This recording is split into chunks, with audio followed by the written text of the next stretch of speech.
Update 3.0.16 for Goon Wars. New cards to review. Let's do it. There's a pretty controversial one at the end, which is merely fan, or in the middle. We'll get there. Let's start in order and review. I think it's 10 new cards programmed in from the Genesis set as we get closer and closer to a full Genesis set being playable. Actually making really fast progress. All right, let's go. Smolder the Pepper. 2 attack, 5 health, fire, rare. Whenever you draw a fire card, deal 1 damage to a random enemy creature.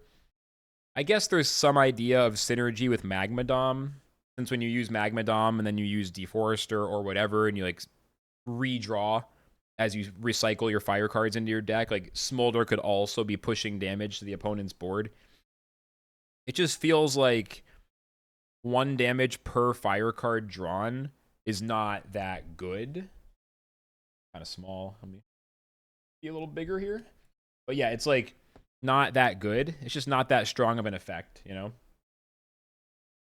Like it's okay, but it's not really worth including in the deck. So I don't think Smolder is going to get played much, especially as a rare, so less people have it.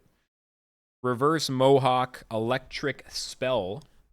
Another rare. When you play or discard this, deal 4 damage to the enemy avatar. So this is pretty huge because it's a card that has a positive effect when discarded.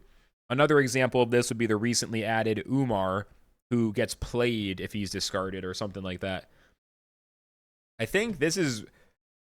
The only thing is 4 damage to enemy avatar is a weak effect. Yeah, the arts... This one is, yeah. It's all so silly. But yeah, it's like, it's just not that good of an effect. So it needs to go into a discard synergy deck, which isn't the combo electric. It's like a different thing because you can't run Rise of the Robots, Sapien Charge, Boogaloo, all that stuff because you could discard it, right? So it's like a fundamentally different build. Is discard ready? Are there enough pieces of that deck to build it yet? Maybe not, but we're getting closer because cards like this will play into that discard archetype. Next up, Orange Blast, a card I pulled a shiny of recently. Shuffle, it's a spell, a common water spell. Shuffle a creature into its owner's deck. The creature's tile becomes a water tile. I mean, it's like Tomb Scorer with less upside, right? You don't get a draw, but the ability to shuffle one of your cards back into your deck can be good. The fact that it turns into card disadvantage, I don't know. This feels like a card that doesn't seem strong on the surface, but because basically I just feel like it might be a little stronger than it looks. I kind of want to try putting this into my water deck. Not only because I have the shiny, at least until someone wins it off the giveaway wheel, which I put it on there, but like not only because I have the shiny, but also just because like I'm curious. Maybe it's a card that is deceptively playable. Not sure. Bongus, 7/10, me on a Saturday. MIA for 2 turns, cannot attack the enemy avatar. I mean, 7/10 for MIA 2 is pretty strong. Not being able to attack the avatar is pretty bad. It's an epic, so not a lot of people have it. I think it's not going to see much play just because it's an epic that isn't clearly amazing. So it's like people who don't have it are just going to be like, whatever, I don't need that. But maybe it's good. I just feel like MIA cards are mostly bad. Stone Golem is good. Mevthar is amazing. That's basically it. Like, Edmey's trash. Anything like Edmey, yeah, you could censor it. I just feel like MIA is kind of bad. But for sure, you could censor it. It dies to Radis. It dies to Magnum. It is MIA 2. It's only MIA 2. I feel like it's bad, but open to being wrong. Next up, Brownie the Bear, a rare Earth card. 3 attack, 2 health. Warcry, gain 1 HP for each Earth card in your hand. All damage that would be dealt to your avatar is dealt to this instead. That's interesting. I haven't read that one before. Preventing damage to face. It's just kind of a weird effect. I mean, it's cool to prevent damage to your avatar. It just seems like a less effective way of like defending yourself compared to just healing. That's the thing. I feel like just healing is easier. Setting up Brownie the Bear and getting value from it seems a lot harder than just healing. Using any leech, which Earth has some of the Earth has the best leech in the game. Gotta risk it to earn it. It just seems really hard to pull off and not worth it. So I don't think that's gonna see much play. Next up, Element Forger, 3/3 neutral rare. Warcry, gain +1/+1 for each type of card in your hand. So a rainbow deck card, which I think is cool, because one of the cool things about Goon Wars is how you can build 4-color decks without too much downside. You just don't get to play the cards that rely on tile synergy and stuff like that. So, I mean, this seems pretty playable. In a rainbow deck, this is a 5/5 or even a 6/6 or 7/7 on command. It's basically like a budget croissant, kind of. You want it to be a 5/5 ideally, so it doesn't die to anything, right? I would call this a budget croissant. It doesn't get the continued buffs over time, but it's a strong stat line immediately when you play it. I think Element Forger is budget croissant. What does that one cost, actually? I should buy one of those. I don't think I have one. I think that goes into maybe, I mean, even in a deck with one type of card, it's a plus. Wait. I've been getting it wrong. It's type of card, not color. So it's spell, creature, and mystery, right? I just read it again. The same thing applies, but even more, because now more types of decks can run it. Okay, forget about what I said about rainbow cards. I'm recording this one live, so that's going to stay in there. But yeah, like that still applies, but it's not rainbow decks. It's just literally every deck then, because every deck runs at least creatures and spells. So you're going to have a 5/5 pretty easily. That's actually incredibly strong, I think. Costs $5, and I don't own it yet. I'm buying one of these. Hold on. Well, we got to do this video, don't we? All right. I'll finish the video first. Merely fan. All right, this is the one everyone's, everyone is. Here, I'm gonna try to move my camera a little bit so I don't block the thing. 6/6, you mean? Nope, 5/5. Most of the time, you're only gonna have 2 types of cards in your hands. That's what I meant when I said 5/5. Okay, moving on to Merely fan. 5/1.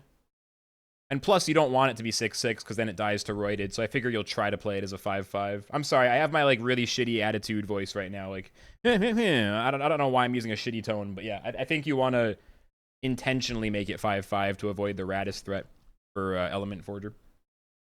So you'd probably play your mysteries first or something like that. Okay, next up, Merely fan. 5 attack, 1 health, pounce. This got nerfed from the version that was out before it got coded into the game. This Warcry is different. It's pounce. I think it is anyway, right? Pounce, Warcry, discard a random card. If the discarded card isn't an electric card, sacrifice Merely fan. So you have to discard a random card from your hand, and if it's not electric, this thing just dies. That makes it so much worse than the old version, which I don't remember exactly what it was. But it makes it so much worse. So much worse. Like, it makes it harder to pull off the combos with it. It still might be playable, though. I mean, it is 5 damage pounce. Yeah, the Warcry got added to make it less OP, basically. Well, the problem if it doesn't have a Warcry like this is that every deck would play it. I'm assuming that's the problem. Without a Warcry, it just goes into every single deck in the game, and it's an epic, and it's, like, super overpowered. Right? Because you can just play it. There's no energy, so you can just play it in every deck. So I assume that's why. I feel like making you discard a card to play it might be, like, over the top. I'd have been interested for, like, a random card off the top of the deck if it's not electric sacrifice, or, I don't know, reveal a random card from your hand. Reveal as opposed to discard. But it might still be playable is the thing. Can you play it with no cards? It won't sacrifice in that case. It doesn't like count as not discarding an electric card. If that's the case, that makes it a lot stronger. Yes, confirmed. Okay, so you just play it last. In that case, it's still super strong. in any... Okay, in that case, this is actually still super strong and probably gets played in tons of decks. That's an interesting point. Okay, in that case, it's stronger than I was thinking. Yeah, I think it's still super strong then. Making you play it out of an empty hand is actually a pretty good condition. I like that, actually. That's a good design. Yeah, I think that's pretty good. Oh, I've been looking forward to this one. Schrodinger's Trap. Common mystery. After your opponent plays a creature, summon 4/2/1 cats with insult. I mean, listen. Any AoE will clear the cats. Any AoE. Liquidate the one that's 4 damage to one target, 1 to everything else. Whatever else, I can't remember right now. But it's still a fun card, and I'm going to try it because it just seems fun. I feel like it might not be good. The thing is, though, yeah, your opponent's not going to have AoE every time. And when they don't, having 4 of these is crazy. I mean, it's basically 8/4 with insult. It's 8/4 stats with insult for 1 card, with a tiny condition of them having to play any creature. I think this is really good. Yeah, you can also rummage it, and that's true, Memer. It also means Memer will be a little less likely to always get whatever they specifically want as the pool of mysteries expands, so I'm pretty happy about that.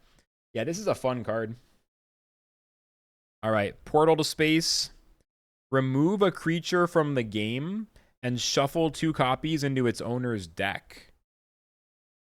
Basically, yet another Tomb Scorer style card. You use this on your Karen or on your Magma Dom if it's going to die next turn anyway, or whatever. Or maybe like you get a big secret whale attack and then you like put it back in your deck because you didn't win yet. I don't know, just anything where you might want, maybe not secret whale, I'm just kind of thinking, but definitely like Karen and stuff like that. Yeah, that's an interesting one.